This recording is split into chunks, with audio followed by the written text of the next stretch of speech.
I think the first thing to talk about is the ability, I think, first and foremost, to look at the mission and look at the event that led to the need for a discussion in this body and a discussion in this country about our relationship in Syria. And that was the use of chemical weapons by the Assad regime in their own home country against their own people. And we know that that activity is not only a crime against the Syrian people, but it's a crime against humanity. It's a crime against a international standard that's been in place since World War I, has been greatly honored because of the devastating effects of using chemical weaponry.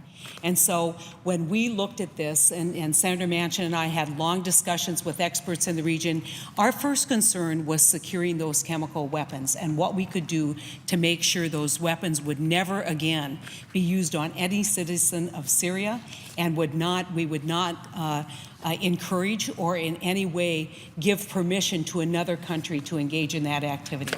That is fundamentally the greatest interest that we have in securing some kind of resolution here in the United States Congress, is to address that concern.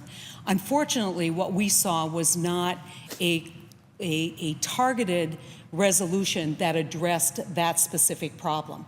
Plus, what we were presented with when we returned were really two options: do nothing, which both of us concluded that you cannot let an attack like this go unresponded to, but do nothing or agree to imminent strikes. And that was not a option that either of us saw as appropriate, nor was that an option we could agree to. And so we looked for that common ground, bringing not only the experts listening not only to the experts in the administration, the diplomats, the military experts, the national security folks, but also bringing a broader group of people together to say, what is our mission? How do we accomplish this?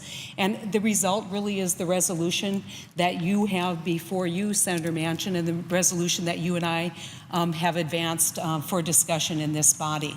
It seems critical to me that, a week ago, the interjecting the chemical weapons ban and the Chemical Weapons Convention into this discussion in a very meaningful way, looking at what is in fact international law, was absolutely critical.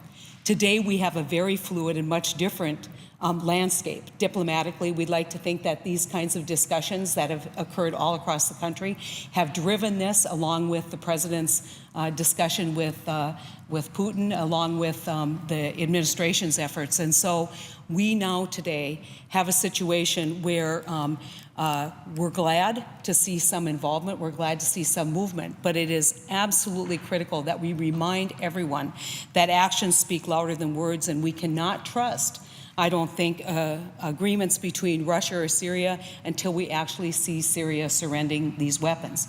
But today we have an option on the table that is what we call the Manchin-Heitkamp alternative resolution, which can, in fact, engage us in a broader discussion, engage the international community. And I would say, Senator Manchin, that truly was the motivation behind our work, and I think you'd agree with that. I think to add another point to what you've spoken about, Senator Manchin, which is the results have not been what satisfactory. I think the other point that we need to make is that the results of all that interaction over this decade plus of activity in this region has not been what was promised, and it has made the American people perhaps cynical and very hesitant to rely on what is being told and said today. And one of the great honors, but also amazing pieces of sadness in my first days of being a senator-elect,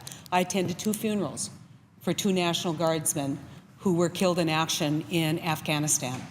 And I remember sitting in the funerals and telling myself, before you vote ever to engage in that kind of conflict, you absolutely need to look at alternatives. You owe it to our men and women in uniform.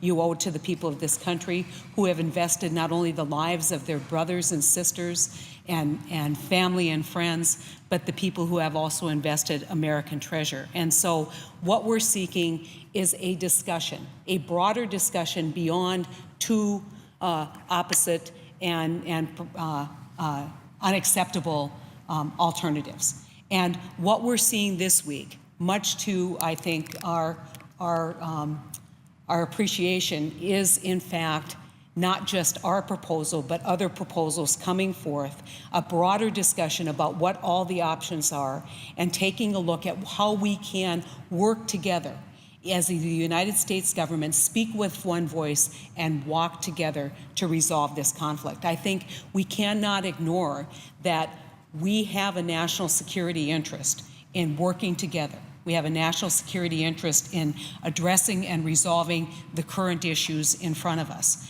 And that discussion can't be done among a small group of senators. It can't be done in back doors with a promise, trust us, because some of that trust has been broken over time. And so a broad, open discussion, as we're having here today, Senator, I think is absolutely critical to reestablishing American trust that we can, in fact, make the right decision in their interest and in the interest, really, of protecting our servicemen from chemical weapon attacks. I mean, that is obviously a great concern of ours. We need to continue to have this dialogue, and we need some kind of response. The question is how measured and what that response should be. And I have very much appreciated your willingness to work with me. And I think the rest of the members who have approached us, who want to talk about this proposal and other proposals, their willingness to broaden their thinking about what those options are. I think what we would say to the enemies of our country: do not take from this democratic process and this discussion a lack of resolve. We will stand together shoulder to shoulder. This is the process that the Constitution gave us. This is a process that the President has asked us to engage, and it shows the strength of this country, that we can have an open debate, open disagreements, but at the end of the day, we will stand together, and we will stand together strongly against our enemies. And so there should be no comfort taken in any way, shape, or form by the enemies of our country that this somehow weakens our country. In fact, it strengthens our country to have this discussion and then stand shoulder to shoulder together. I do want to mention that during those times last week when we were attending the classified briefings, and a lot of those briefings were bicameral as well as bipartisan. And I know that we have that reputation today of being hyper-partisan, that we can't have meaningful and open discussion. It just degenerates into, pettiness and partisanship. I can tell you from my experience of sitting through every one of those briefings, what I heard was reasoned discussion. What I heard was rational questioning. What I heard was an equal measure of restraint on both the Democrats and the Republican side, and a search for common answers and commonality. And it was that discussion that led us to introducing this type of resolution. And so for those who say this is just another example of dysfunctionality, it's too bad they couldn't look in at those discussions, because I think they would have seen a Congress that was very engaged. They would have seen individual members who weren't looking to score political points, but were looking for information so they could exercise the judgment that their people, their districts or their states elected them to exercise. And so that's the process we're going through, and it's a critical process, but it can't be done yes or no, no other options, and we aren't going to have a broader discussion. And that's why we're grateful for what's happening on the ground. We'll wait to see if it's real. We'll wait to see. It's not enough. Talk is never enough. We have to see action. But in the meantime, we will continue to have these discussions about what is in America's national security interest and how we resolve our collective, how we exercise our collective will with a resolution that reflects our values and our commitment to this country and its national security. I think that when we work together and when we collaborate, when we actually begin that discussion about what's in the American national security interest and how do we fashion a position and a resolution that reflects that national security interest, And when we work together and we open up the opportunity for a broader dialogue, not just two choices, but a broader dialogue so that we can build consensus not only in this body, because if we can build consensus in this body and we can work forward to build consensus in America, we can, in fact, move this issue forward, and it might be an example of what we can do in the future. So thank you again for